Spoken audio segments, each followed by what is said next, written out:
If there is only one chance in a million, then why? If it's better to let it go, if it's not worth it, then why?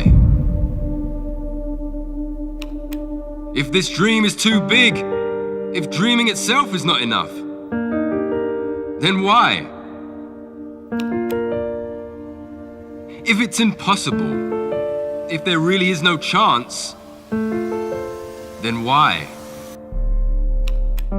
If it's not just about talent, if luck also plays a part, if wanting it so badly still won't make it happen, then why?